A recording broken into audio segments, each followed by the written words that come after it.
ጤና ይስጥልን የተከበራችሁ የዜና ቤት ሚዲያ ቤተሰቦች እንደምን አላችሁ? አሁን የደረሱንን አጫጭርና ሰበር መረጃዎች ለእናንተ አዘጋጅተን ቀርበናል። ሁልጊዜም ትክክለኛና ሚዛናዊ መረጃዎች ፈጥነው እንዲደርሷችሁ የዩቲዩብ ቻናላችንን ሰብስክራይብ በማድረግና የደውል ምልክቷን በመጫን የቻናላችን ቤተሰብ እንድትሆኑ በአክብሮት እንጋብዛለን። ወደ ሰበር መረጃዎቹ ስናልፍ በቅድሚያ የምታደምጡት መረጃ በአሜሪካ የፖለቲካ መድረክ የህግ መወሰኛ ምክር ቤት አባላት ለእስራኤል በሚደረገው ወታደራዊና ዲፕሎማሲያዊ ድጋፍ ዙሪያ እርስ በርስ እየተጋጩ ይገኛሉ። ይህን በተመለከተ ዝርዝር ያለ መረጃ ይኖረናል። ወደ ሌላኛው መረጃችን ስናልፍ በቬኔዙዌላ በደረሰው አስከፊ የመሬት መንቀጥቀጥ የሟቾች ቁጥር ከ1700 በላይ ማለፉ ተገለጠ። ነዋሪዎች በመንግስት ላይ ተቃውሞ እያነሱ ነው። ይህንን በተመለከተ ዝርዝር ያለ መረጃ ይኖረናል። እስከ መጨረሻው አብራችሁን ቆዩ። እነዚህና ሌሎች አጫጭር ሰበር መረጃዎችን ትሰማላችሁ። አሁን ወደ መጀመሪያው መረጃችን እናልፋለን።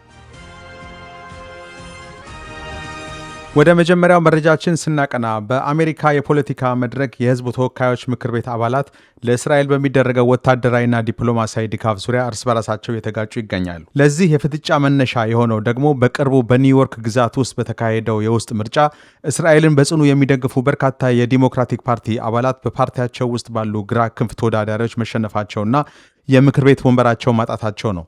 ይህ ክስተት በምክር ቤቱ በሚገኙ ሌሎች የፓርቲው መሪዎችና አባላትም በሚቀጥለው ምርጫ ተመሳሳይ ዕጣ ፈንታ እንዳይገጥማቸውና የህዝብ ድምፅ አጥተው ከፖለቲካ ሜዳ እንዳይወገዱ ከፍተኛ የህልውና ስጋት ጥሎባቸዋል። በዚህ የተነሳ ብዙዎቹ መካከለኛ አቋም ያላቸው የህግ አውጪዎች የእስራኤልን ድጋፍ የሚገድብ የውሳኔ ሀሳቦችን በውስጣቸው ባይደግፉም የወደፊት የምርጫ ዕድላቸውን ላለማበላሸት ሲሉ ብቻ በፖለቲካ ጫና ድጋፍ ለመስጠት እየታገሉ ይገኛሉ። የዚህ የፖለቲካ ትግል ማሳያ የሆነው ክስተት የተጀመረው በዚህ ወር መጀመሪያ ላይ ነው። በወቅቱ የአሜሪካ ወታደሮች ከሊባኖስ እንዲወጡ የሚጠይቅ የመጀመሪያ ውሳኔ ሀሳብ ቀርቦ የነበረ ቢሆንም ሰነዱ በቀጠናው ውስጥ በሚንቀሳቀሰው የአሜሪካ ባላንጣ ከሆነው ከሄዝቦላ ታጣቂ ቡድን ጋር የሚዋጉትን እንዲሁም እዚያ የሚገኘውን የአሜሪካን ኤምባሲዎችና ቆንስላዎች የሚጠብቁትን ልዩ ወታደሮች ከዚህ እገዳ ውጪ የሚያደርግ ግልጽ የህግ አንቀጽ አልነበረም። በዚህም ምክንያት 117 የሚሆኑ የዲሞክራቲክ ፓርቲ አባላት የወታደሮቻቸውን ደህንነትና የዲፕሎማሲ ተቋማትን ጥበቃ በመስጋት ውሳኔውን በጽኑ ተቃውሞት ውድቅ ሆኖ ነበር። ይህ መጀመሪያ የቀረበው ፕሮፖዛል ከከሸፈ በኋላ የውሳኔ ሀሳብ ያዘጋጁት የሚቺጋን ግዛት ተወካይና የዲሞክራቲክ ፓርቲ አባል የሆኑት የምክር ቤት አባል ራሺድ ትላይቭ ከፓርቲያቸው መሪዎች ጋር በመነጋገር አዲስ ስምምነት ላይ ደረሱ። በዚህ የተሻሻለው አዲስ ሰነድ ላይ ከሂዝቦላ ጋር የሚዋጉትና የአሜሪካን ዲፕሎማሲያዊ ተቋማት የሚጠብቁትን ወታደሮች ከእገዳ ውጪ ሆነው በቦታው እንዲቀጥሉ የሚያደርግ የህግ ከለላ የተካተተ ሲሆን የተሻሻለው ውሳኔ ዋና ዓላማ የፕሬዝዳንት ዶናልድ ትራምፕ አስተዳደር ውሳኔ በጸደቀ በአንድ ሳምንት ጊዜ ውስጥ ሌሎቹን የአሜሪካ ወታደሮች ከሊባኖስ እንዲያስወጣ ለማድረግ ሲሆን ይህን እስራኤል በሊባኖስ የሚኖራትን ወታደራዊ እንቅስቃሴ ላይ የአሜሪካን ድጋፍ ለመገደብ የተደረገ ሁለተኛው ሙከራ ነበር። ይሁን እንጂ ማክሰኞ ዕለት በተካሄደው የድምፅ አሰጣጥ ሂደት በርካታ ደርዘን የሚሆኑ የዲሞክራቲክ ፓርቲ አባላት ይህንን ሁለተኛ ሙከራ ውድቅ ለማድረግ ከተቀናቃኛቸው ሪፐብሊካን ፓርቲ ጋር በጋራ ድምፅ ሰጥተዋል። በመጨረሻም የውሳኔው ሐሳብ 189 ድጋፍና በ235 የተቃውሞ ድምፅ ሙሉ በሙሉ ውድቅ የተደረገ ሲሆን 22 የሚሆኑ የዲሞክራቲክ ፓርቲ አባላት ከሪፐብሊካን ፓርቲ ጋር በመወገን ውሳኔው እንዳይጸድቅ በግንባር ቀደምትነት ድምፅ ሰጥተዋል።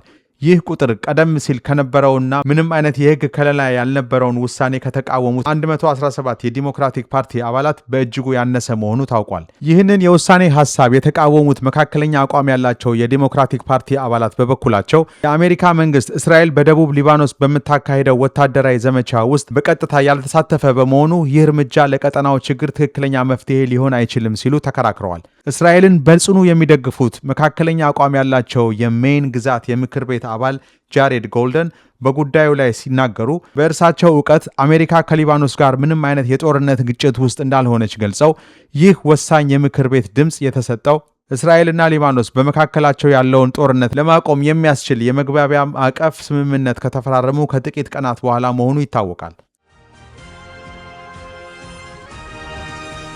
ወደ ሌላኛው መረጃችን ስናቀና በሰሜን ማዕከላዊ ቬኔዙዌላ ሰኔ 24 ቀን 2026 ዓ.ም በደረሰው አስከፊ የመሬት መንቀጥቀጥ አደጋ የሟቾች ቁጥር 1719 መድረሱን የሀገሪቱ ባለስልጣናት ባወጡት የቅርብ ጊዜ መረጃ አስታውቀዋል።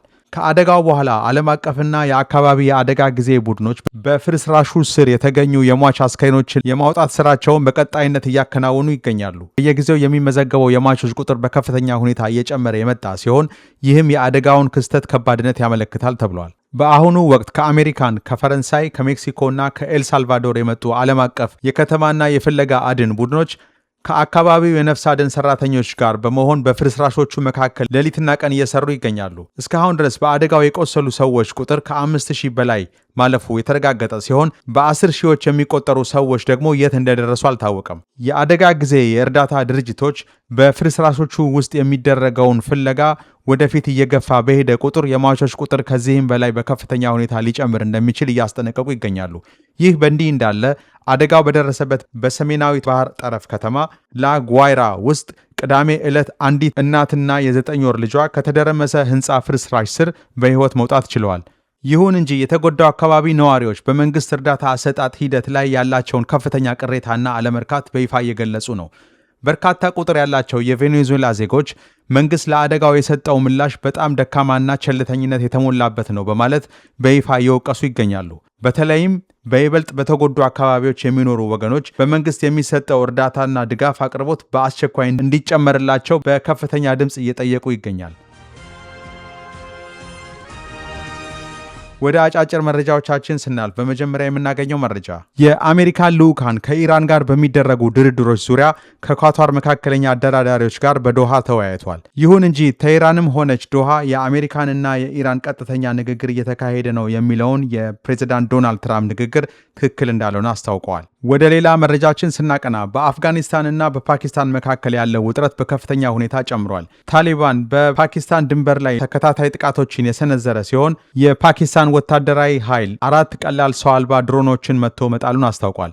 በተጨማሪም የፓኪስታን ጦር እንዳስታወቀው ለማንኛውም ተጨማሪ ቅስቀሳ ወሳኝ ምላሽ ለመስጠት ዝግጁ መሆኑን ጠንከር ያለ ማስጠንቀቂያ ሰጥቷል። ወደ ሌላኛው መረጃችን ስናቀና በግሪክ የሚገኙ የእሳት አደጋ ሰራተኞች በተሰሎንቄ አቅራቢያ የሚነደውን የዱር ሰደድ እሳት ለመቆጣጠር ከፍተኛ ፈተና እንደገጠማቸው አስታውቀዋል። ከ100 በላይ የእሳት አደጋ ሰራተኞች እሳቱን በንቃት እየታገሉ ሲሆን እሳቱ በሚያሳዝን ሁኔታ የ2 ሰዎችን ሕይወት የቀጠፈ ሲሆን ለአካባቢውም ከፍተኛ ስጋት መሆኑን ቀጥሏል። በሌላ ዜና የአሜሪካ ፍርድ ቤት ማለትም ሱፕሪም ኮርት በአሜሪካን ምድር ላይ ለሚወለዱ ማናቸውም ህፃናቶች የሚሰጠውን የዜግነት መብት የአሜሪካን ከፍተኛ ፍርድ ቤት ማለትም ሱፕሪም ኮርት በሀገሪቱ ምድር ላይ ለሚወለዱ ማናቸውም ህፃናት በቀጥታ የዜግነት መብት የሚሰጠውን ህግ በድጋሚ አጸደቀ። ፕሬዚዳንት ዶናልድ ትራምፕ ይህንን ህግ በማንሳት ሊያሳኩት የነበረውን የፖለቲካ ግብ በሽንፈት መደምደሙ ታውቋል። ለዛሬ ያዘጋጀንላችሁ የነበሩ መረጃዎች እነዚህን ይመስላሉ። ከሰዓታት በኋላ በሌላ መረጃዎች እስክንመለስ እስከዛው በያላችሁበት በሰላም ነው።